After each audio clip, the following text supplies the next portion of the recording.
अस्सलाम वालेकुम या रसूलुल्लाह। कल हमने वज़ू के हवाले से सुना था, वज़ू के फ़राइज़ पर हमने गुफ्तगू की थी।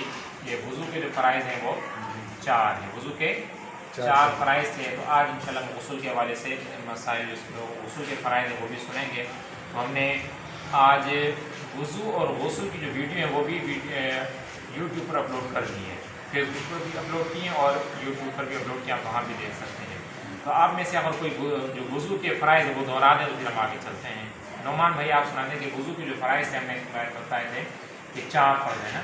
तो सबसे पहला फ़र्ज़ क्या था? सबसे पहला चेहरा धोना, कुल्ली और चेहरा धोना, पोलियो समेत हाथ धोना, और चौथा सर का मसा करना और पेट और टखने समेत धोना। माशाअल्लाह। तो ये नौमान भाई ने जो हमें चारों फ़र्ज़ वज़ू के सुना दिए, ठीक है। तो वज़ू के चार फ़र्ज़ हैं।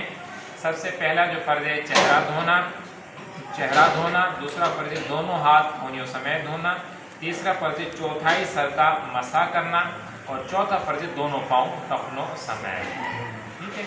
तो जैसे कि कल भी अर्ज़ किया था कि अगर हम वज़ू भी सही कर रहे हैं, नमाज भी दुरुस्त अदा कर रहे हैं, लेकिन अगर हमें इस चीज़ का इल्म नहीं है कि वज़ू के फ़र्ज़ कितने हैं या नमाज के फ़राइज़ के लिए इल्म नहीं है, तो फिर भी इंसान गुनाहगार होगा। उलमाए कराम ये फरमाते हैं क्योंकि इल्म सीखना हर मुसलमान मर्दों और औरतों पर फ़र्ज़ है। इस वजह से इल्म ना सीखने की वजह से इंसान गुनाहगार होगा। तो हमने अमल भी दुरुस्त करना है और साथ साथ इल्म भी सीखना है।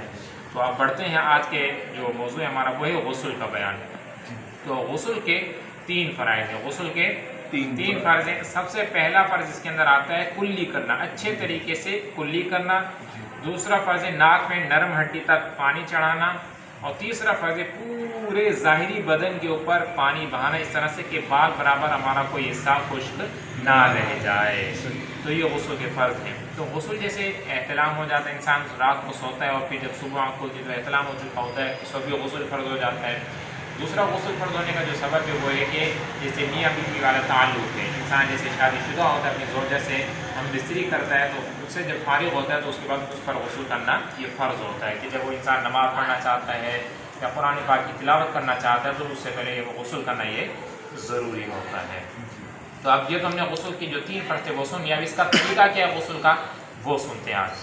गुस्ल का तरीका ये है कि सबसे पहले आपने जैसे तहारत खाने में जाने से पहले अगर पहले नियत कर लेंगे कि पाकी हासिल करने के लिए गुस्ल करता हूँ, इसकी नियत ये थी पाकी हासिल करने के लिए गुस्ल करता हूँ। चूँकि जब इंसान पर गुस्ल फ़र्ज़ होता है तो इंसान नापाक हो चुका होता है, तो पाकी हासिल करने के लिए गुस्ल करता हूँ, ये नियत हो गई। अब तहारत खाने में जाना है, कुछ पढ़ना भी पड़ेगा बिस्मिल्लाह?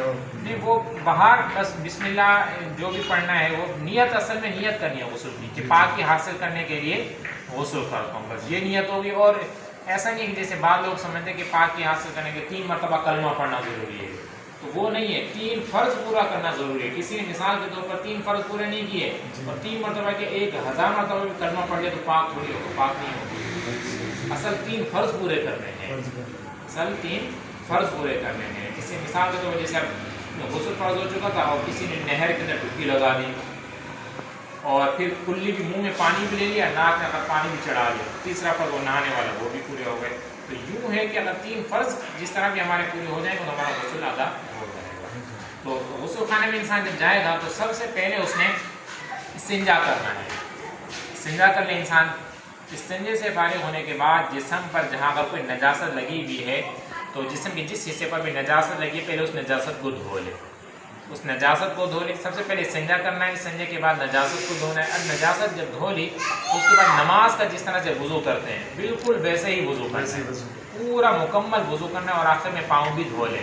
असल में कुछ दिनों पहले ये अब्दुल कदीर भाई ने सवाल किया था कि पाँव नहीं धोएंगे, ये मसला है, लेकिन ये तब था कि जिन दौर के अंदर ज़मीनें कच्ची हुआ करती थी, ये जैसे पंजाब में भी, अब तो पंजाब के अंदर भी बिल्कुल जैसे पक्के ज़मीनें पक्के फर्श वगैरह आमतौर पर होते हैं, टाइलें वगैरह के पानी रुकता नहीं है, फ़ौरन नाली के अंदर चला जाता है। तो उन दौर में कि जब गुस्ल करते थे और पानी वहीं पर ही जमा हो जाता, कच्ची मिट्टी होती थी, पानी वहीं पर जमा हो जाता था। तो जब वज़ू करेंगे और पाँव धो लेंगे तो फिर तो वैसे ही पानी के अंदर वो पाँव वगैरह रहेगा। तो इस वजह से फरमाया था कि पाँव जो है आखिर में जब बिल्कुल फारिग हो जाए उस वक्त धोएं। यहाँ पर कोई ऐसी सूरत है नहीं, तो अगर पाँव धोएंगे तो पानी वो बिल्कुल बह जाता है, ठहरता नहीं है।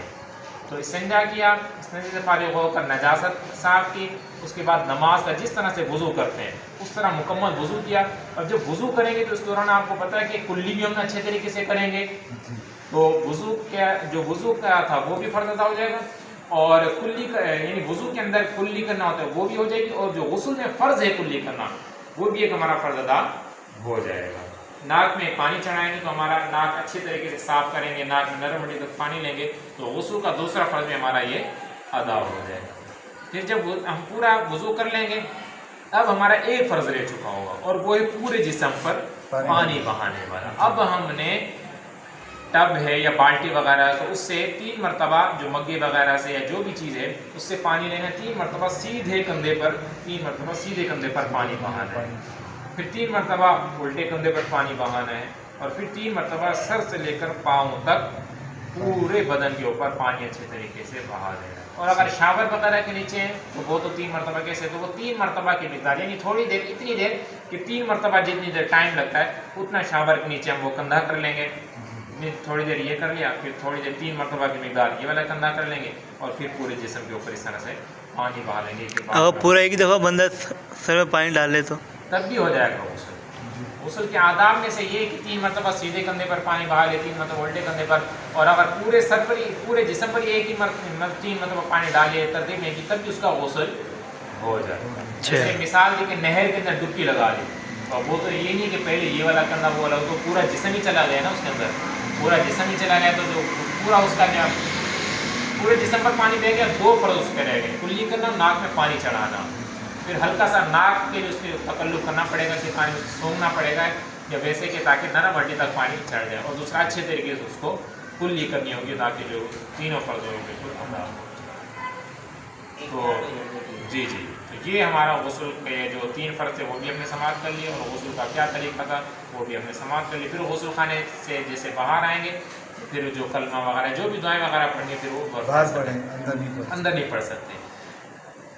ایک اور بات ہے کہ دوران غسل جو ہے اس چیز کا خیال رکھنا ہے کہ ہمارا منہ اور پیٹھ قبلے کی طرف نہ ہو، قبلے کی طرف، یعنی اس طرف ہو جائے جیسے ہم نماز سلام کرتے ہیں نا، اس طرف یا اس طرف، ان دونوں طرفوں ہمارا ہونا چاہیے. لیکن جب غسل کر رہے ہیں چونکہ بغیر لباس کے اس وقت ہوتا ہے تو براہنہ یعنی بغیر لباس کے ہونے کی صورت میں انسان کو قبلے کی طرف منہ بھی نہیں کر سکتا، پیٹھ بھی نہیں کر سکتا، یہ مکروہ ہے، ناجائز ہے.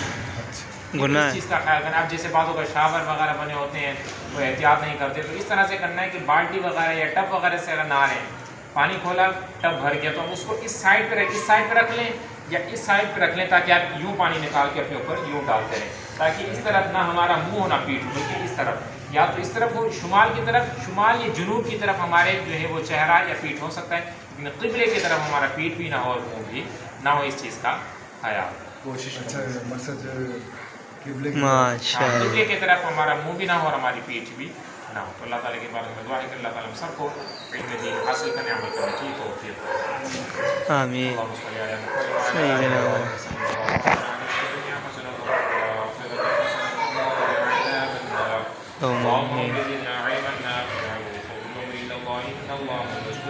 اللہ قبول کر لیں.